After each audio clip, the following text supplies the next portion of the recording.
भारत में 2 महत्वपूर्ण एजेंसी हैं, एक है ईडी और एक है सीबीआई। जो ईडी है, ईडी का संबंध होता है आर्थिक अपराधों से और सीबीआई का जो संबंध होता है वो हर मामले से होता है। और ये जो 2 संस्था है इसके लिए सुप्रीम कोर्ट ने एक तीखी टिप्पणी की है। एक्चुअली हुआ क्या था जो सीबीआई है, सीबीआई के मामले में एक याचिका दायर की कहाँ पर? सुप्रीम कोर्ट में। और उसमें याचिका में बताया गया है कि जो जो सीबीआई है, सीबीआई की जो कार्य करने की प्रणाली है ये काफ़ी धीमी है। लेकिन हर मामले में कार्य करने की प्रणाली धीमी नहीं है। जो मामले हाई प्रोफाइल, यहाँ पे हाई प्रोफाइल कहने का मतलब है जो मामले राजनेता के होते हैं, उन मामलों में सीबीआई जो है अपना कार्य धीमा कर देती है। ये याचिका कहाँ पे आई? ये याचिका आई थी कहाँ पर? सुप्रीम कोर्ट में आई थी। और सुप्रीम कोर्ट ने सीबीआई पर टिप्पणी करते हुए कहा कि जो सीबीआई है वो हाई प्रोफाइल मामले में अलग-अलग मापदंड अपनाती है। जैसे कि कोई सत्ताधारी राजनेता का मामला आया है, उस मामले में सीबीआई की जो कार्य करने की प्रणाली है वो धीमी हो जाती है।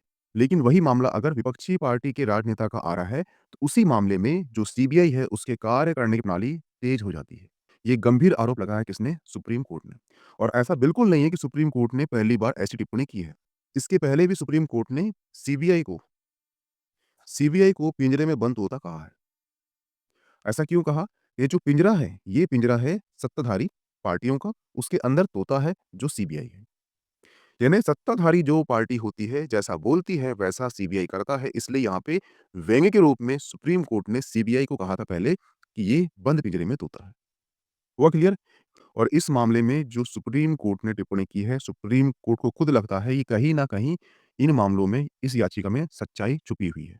एक बात आप सोचना कि जो हाई प्रोफाइल केस होते हैं, इसका मतलब है कि जो केस राजनेता के होते हैं।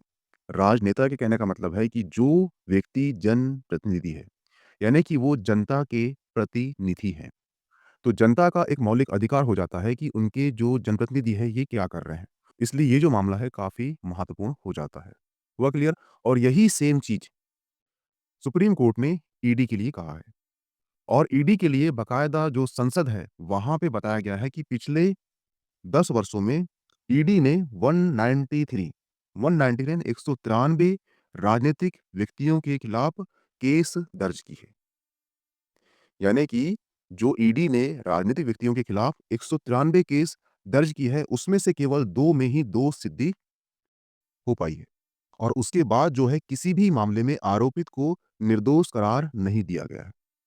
ये संसद ने कहा है ईडी के लिए। तो आप खुद सोचिए कि भारत की 2 बड़ी एजेंसी क्या कर रही है।